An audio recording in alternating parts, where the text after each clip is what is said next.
Hey folks, I am Kevin Iole. Welcome to Yahoo Sports. My guest now is the president of the UFC, Dana White. UFC has a couple of shows coming up, including a really big one on ABC on Saturday, Max Holloway against Calvin Kattar.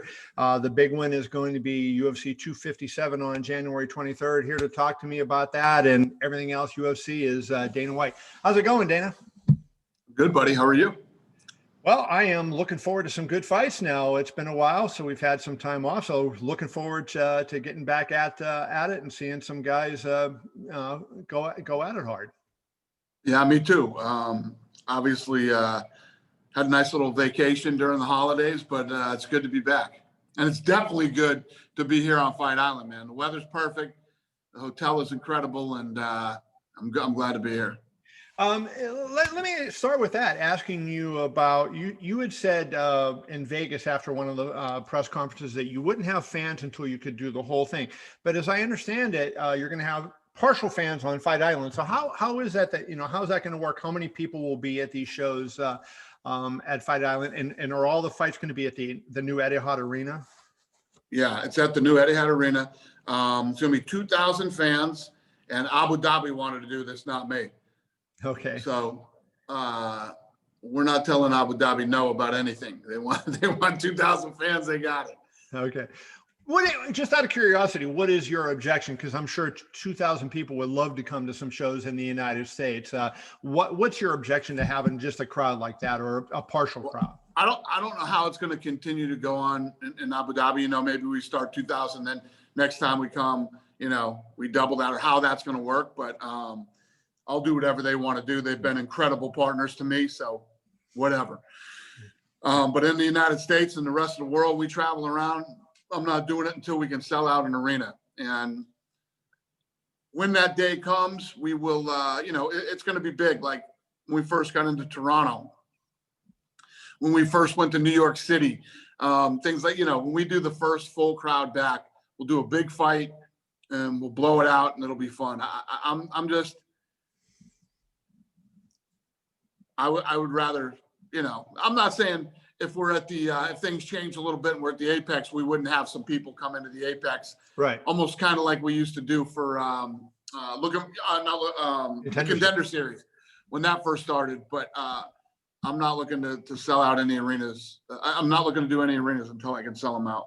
I was talking to some people yesterday, and I understand MGM is not booking any major events, concert shows, anything until September in Las Vegas. So that kind of tells you what they are thinking about. Have you heard that as well? And does that affect your thinking in terms of what you may do and what arena availability may be in Vegas? Listen, don't take this as the word or fact or whatever. I'm hearing from people that I know and that I respect that are telling me life as we knew it being normal again isn't going to happen till like 23. So I don't know what to think. Okay.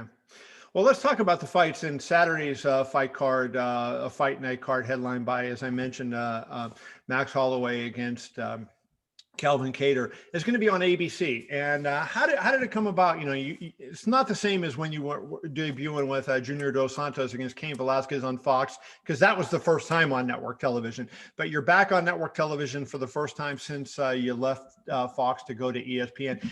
How did this all work out that you ended up getting the show on ABC? Well, obviously, we had a great year last year. And a lot of things are uncertain right now in the sports world. Some of these games are getting postponed, canceled, all these things. The one thing that is certain is UFC.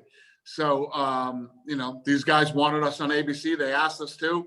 Yeah. And we're never going to turn that down. So we're pumped. I'm obviously very happy and excited for the fighters to be able to fight on ABC, on network television. It's a big deal, and I'm sure we're going to deliver for them. Given you have a big pay-per-view that you expect a big number for anyways, what do you think the impact of ABC is going to be? Do you think that you're going to get that residual impact that, is going to be, help your pay-per-view number be better? Yeah, well, I can tell you right now that the thing Monday was already, off the charts. So I'm not worried about the pay-per-view at all. I'm more concerned with delivering for ABC on this Saturday. You know what I mean? Mhm. The pay-per-view is going to be just fine. And yes, it doesn't hurt promoting the pay-per-view on ABC. The main event, Max Holloway versus Calvin Kattar, I think is a really fascinating fight. It should be a war, you would think. It's a good stand-up fight. And I said this to Holloway, and he kind of sloughed it off. But I want to get your idea. It seems like it's the Super Bowl for Calvin Kattar. This Holloway is by far the biggest guy he's ever fought. The biggest name, the most accomplished guy. Max Holloway's fought everybody. Calvin Kattar is just another guy to him. Seems like the motivation factor and all the intangibles would seem to me to favor Calvin Kattar in this fight. How does Max Holloway get this done? Where does he get the motivation to beat a guy like Calvin Kattar to keep his name in the mix in that really competitive featherweight division? Well, you're the number one guy in the world. You're the number one guy in the world, and you want another crack at your belt. You got to take on all comers. And, he's taken on the number 6 guy in the world in Kattar, who is very hungry. This is what imagine you're Calvin Kattar right now. You're going to fight Max Holloway, the number 1 guy in the world, in the main event on ABC. And if you win this fight, you're going to get a shot at the title next. I mean, it's huge. It's massive. And as well as I know, and anybody who's a real fan of the sport knows, this fight's a war. This is going to be a good one. I'm very happy that this is the fight that we're actually showcasing on ABC, because I expect big things from it. You said something interesting there, that Kattar will get a title shot. So if he beats Holloway, you're anticipating he would fight the Volkanovski Ortega winner. Exactly. And when do Volkanovski and Ortega fight? Do you have a time for that? Not yet. Okay. Any time frame? Is it going to be spring, summer? Do you have any idea, or is it still too far out? Should be in the next few months. Next few months. Okay. All right. Well, let's before we get into some of the other stuff I want to talk about, let's talk about Conor McGregor. I never thought I would say this, but he's kind of an enigma now, and I don't know what to expect out of Conor McGregor, because he's fighting a guy in Dustin Poirier that has the absolute capability of beating him in the main event of UFC 257. I don't, even though Conor won their first fight by first round knockout, I don't think there's anybody who knows the sport that would doubt that Dustin wins it. And what do we expect from Conor? I mean, it's like sometimes he's half in the sport, sometimes he's not. What kind of Conor McGregor are we going to see on January 23rd? Yeah, you're right. And the Conor McGregor that I've been dealing with the last several weeks is the fun Conor, the Conor that is 100% mentally focused on this thing.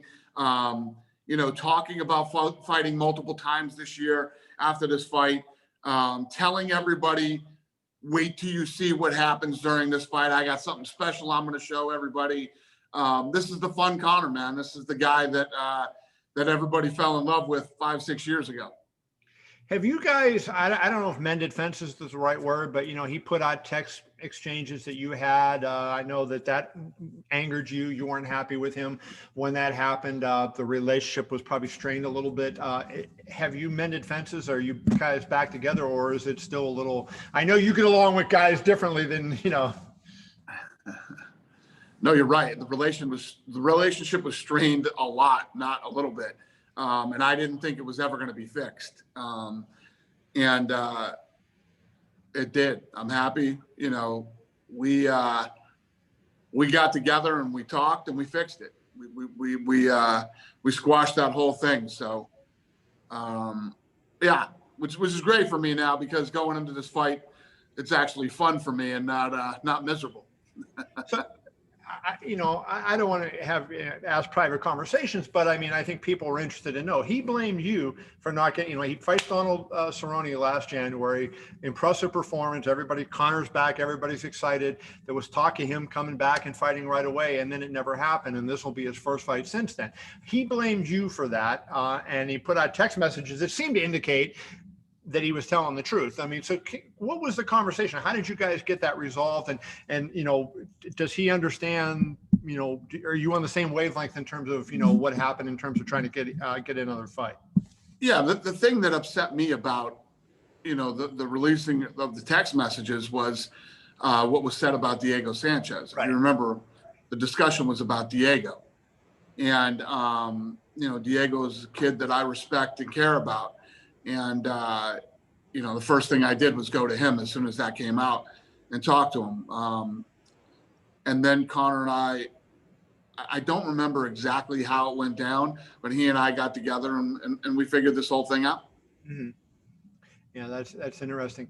Let's talk about Dustin Poirier. I mean, this guy has beaten just an unbelievable who's who of the best fighters in the world. And as good as he is, I still think Dustin Poirier is underrated. He's like a minus. Conor's like 260 or 270, I believe, favorite, right? See, almost the same as it was last time. I don't know if that's people, just thinking so highly of Conor, and maybe he's a public figure and he's going to get so much betting, or it's not giving Dustin credit. But, to me, I think Dustin's a pretty live dog at 220. What do you think this fight, a fight with Conor, A, how does it change given what happened last time? And B, what kind of performance you think you're going to see out of Dustin Poirier? Yeah, well, I think you're going to see an incredible experience. Performance out of him. Think about it. All the time that this kid's been knocking off all the best in the world and had to think about that first Conor fight, and he's actually getting the rematch. So it's a big deal for this kid to get this fight. He's going to come in unbelievable shape, and he's going to do everything he can to win, which is going to make this fight great and a fun fight to watch. And I agree with you. Minus 220, I'll bet as the fight gets closer, and after the weigh-ins, you'll see a lot of money probably come in on Poirier. Yeah. It's going to be interesting to see where that number goes, but it's going to depend on the weigh-ins and how both these guys look. Yeah. It's at MGM right now, it's minus 260 plus 220. So, I right now say I'm going to bet Poirier just because I think Conor probably wins the fight, but I think that number is not, I think there's a lot of value in a guy like Dustin Poirier. I understand. One thing Dustin has ground. I mean, you think this is going to be a stand-up fight, but I asked Dustin this question. I want to ask you, when you look at Conor, some people think, oh yeah, take him down. That's the way. Conor's not necessarily an easy guy to get to the ground, right? I mean, he's right. Quick and he's that. So do you think this fight necessarily is going to be a stand-up battle, or could you see it in any way? And I guess it would favor Dustin if it got to the ground, but can you see it going to the ground in any way? No, I see this fight being a stand-up fight. I think that everybody has has this fairy tale that Conor McGregor can't wrestle, or his wrestling isn't up to par, his ground isn't up to par. None of that's true. And everybody thinks it's easier to get him to the ground than it is. Right. And I see this being a stand-up fight. When you look at Conor versus Khabib, and Khabib, was dominant as he is in all the fights. I mean, that was Khabib's toughest fight, right? I mean, Khabib, lost around in that fight, which, doesn't happen too often. And, Conor had his moments. Yep. Now, Conor McGregor is one of the best in the world, man. And because of his personality and time off and antics and whatever it might be, people sometimes don't take him serious, which is crazy. He is a very talented fighter.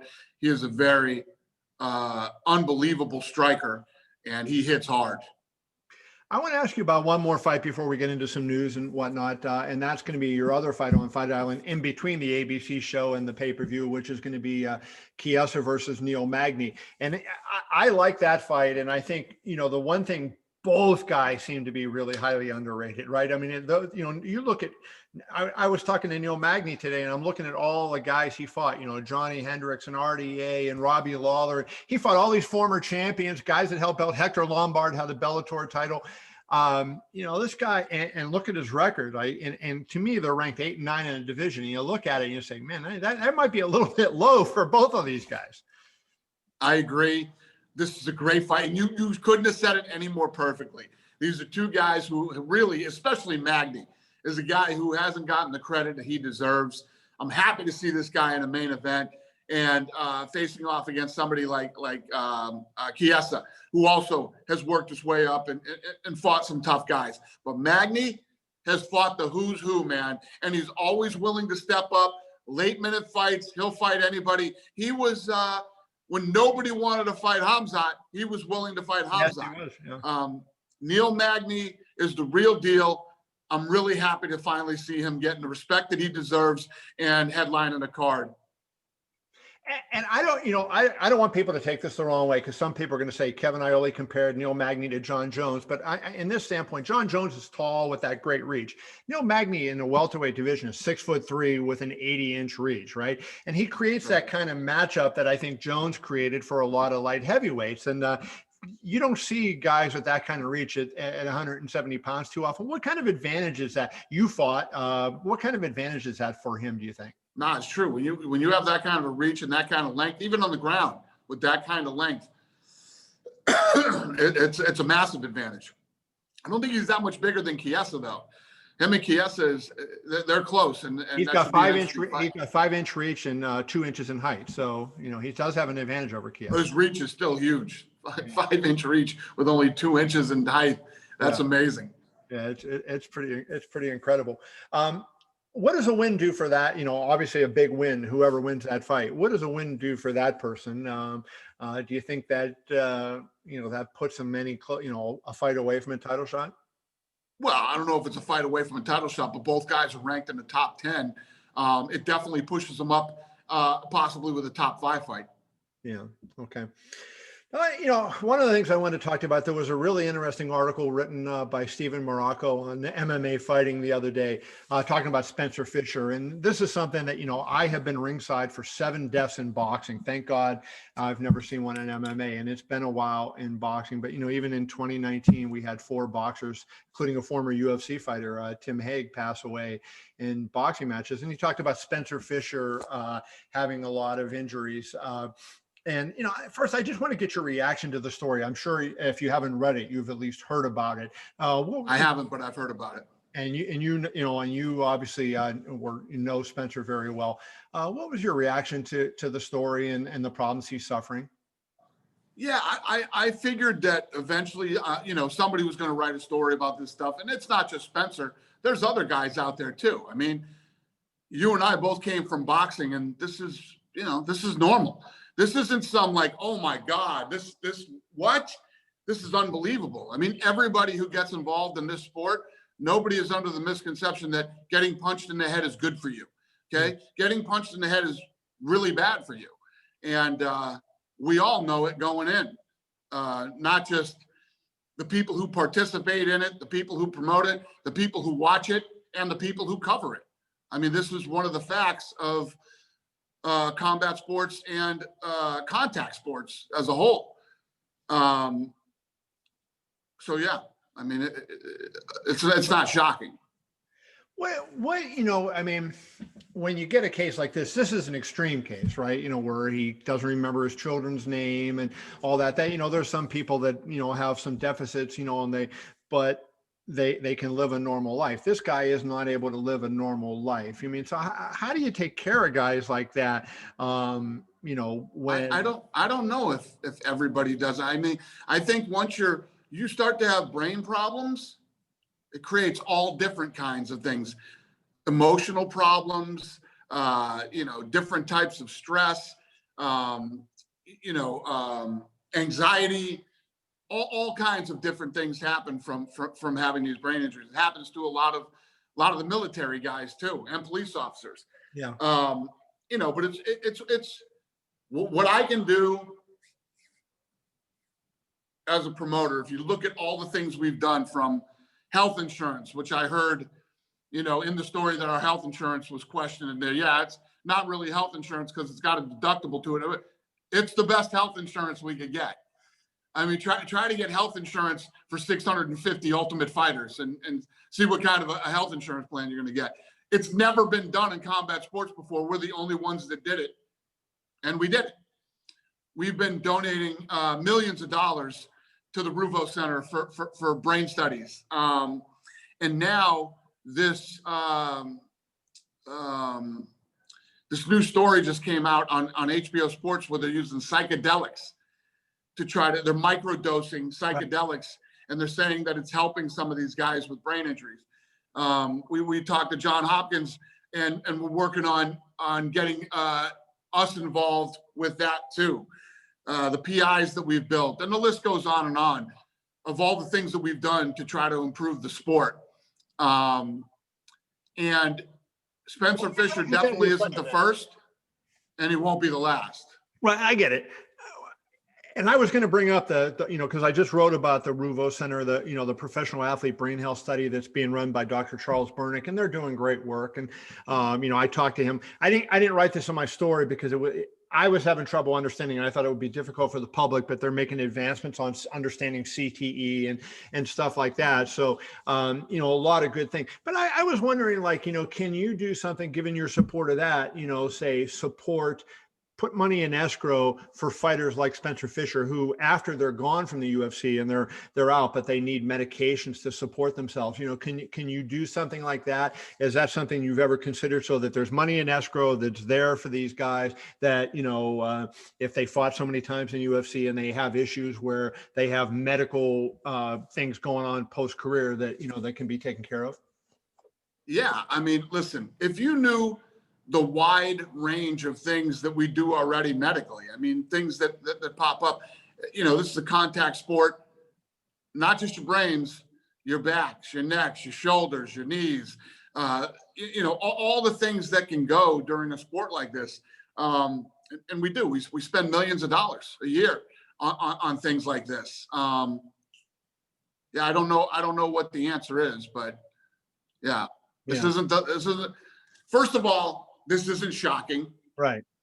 Second of all, this is what happens in contact sports, and not the first, and definitely won't be the last. Yeah. So we're trying to do everything we can to understand this.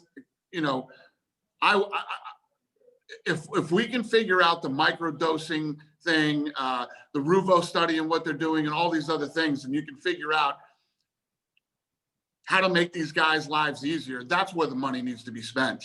Mm-hmm. Okay. You mentioned, I haven't asked you about him in a while, so I'm going to ask you about him today. Khamzat Chimaev. I was asking you there for, a while, pretty much every day about Khamzat. But he got the coronavirus, or I guess he had coronavirus before, and he had some kind of reoccurrence. First of all, fill us in on what happened, why he had to pull out with the fight with Leon Edwards this month. Yeah, he had the coronavirus, and then once he got through it, he went back into the gym and started training, and his lungs, he didn't have the same lung capacity he did before the coronavirus. Went back to the doctor. The doctor said, you have to take more time off. Oh, okay. So now that fight is going to be March in Las Vegas. Is that correct? Correct. What is the specific date? Do you remember? It was March 13th, right? Yeah, March 13th. And is that going to be a pay-per-view, or is that going to be a fight night? No, it's a fight night. A fight night card. Okay. You made a comment the other day. You said that's the fight to make, as opposed to getting Leon Edwards another fight. And while I like the fight, I think it's interesting. I found your comment interesting for this reason. Khamzat's a guy with 3 fights in the UFC. Leon Edwards is the third ranked. So what makes that the fight to make, in your opinion? Because we already made it. They both accepted it. And in this crazy world we're living in right now with COVID and this and that fight is agreed to. They want to fight. Fans want to see it. It was the fight to make. Okay. Do you think in any, I read Darren Stewart's comments, and for people who missed it, go ahead, search on YouTube for Darren Stewart talking about Khamzat Chimaev. Did you happen to see that interview that Darren Stewart gave? Oh, no. My God. I should have sent this to you before I talked to you. Darren Stewart talked about how Chimaev was unbelievably strong, how hard he hit, how tremendous his grappling was. If you listen to Darren Stewart, you would think Chimaev was like the greatest fighter who ever lived. And Darren Stewart's a pretty good fighter. I mean, just went off. And just Google on YouTube, search on YouTube for Darren Stewart and Khamzat Chimaev. It is just an incredible interview that he gave, where he talked about how good Chimaev is. So some people might be surprised that you got Chimaev fighting the number 3 guy in the world, but Darren Stewart, I guess, would say that that's probably not a bad matchup. Yeah, no, we know that this guy's super talented, and he's basically a freak of nature. And we're going to find out. We'll see, because Leon Edwards is pretty badass too. Yeah. Do you feel bad? you feel badly about Leon Edwards just from the standpoint that this guy's gotten every bad break in the book, right? And, and here he's now sitting there, it's going to be 15 months or so since he fought, or even more than that. It's been a long, long time since he's had a fight. You feel bad in any way that, the way things have gone for him? And do you think it's going to be tough on him coming back after such a lengthy absence? Yeah, I mean, listen, these things happen. Some things, you got a guy like Kevin Holland who fought 5 times in 2020 and, had a great year, and other guys have a rough road, and that's life. That's the way life works for lots of people. And, this is a big fight for him. You say Khamzat only has, 3 fights in the UFC. The guy's got over 1 million followers when he had 30,000. He's one of the hottest names in the sport. This is a massive fight. And I actually think that, anybody else we could have picked for Leon to fight other than fighting for the title, this is the biggest high profile fight he could have got. So it's a big opportunity for him. And he wins this fight, a lot of people are going to be talking about Leon Edwards. What I wanted to ask you was where do we stand with John Jones's next fight? I don't know. As far as things that are going on down the road, I don't have a lot of information for you right now. You don't, huh? Kev, I'm on Fight Island out here. I got 3 fights coming up this week. That's all I'm looking at. Okay, so I just wanted to try to get some of the fights that you were going to schedule, because it's been a while since we've seen Jones. What about? Let me ask you one last thing then. Adesanya and Jan. If Adesanya wins, is he going to keep both belts, or will he campaign in one division or the other? That's a good question. It's one of those things. When he wins, if he wins the belt, we talk about it then. What do you want to do? Because if he wants to continue to defend his title at middleweight, he'll have to drop the light heavyweight. But that kid likes to fight a lot. He likes to stay active. So right. I don't know. We'll cross that bridge when we get to it. Yeah. Do you have a date for that one? Is that March? I don't. All right. Well, we're striking out on some of that. So Dana, we will let it go. We got 3 fights on Fight Island. When you come back to Vegas, what's the first show after Fight Island? What do we have after that? Well, we come home the 24th right after, and then what is the first show? We have a week off, and then we have a week off. Then we'll go the next week. Go the next week. All right.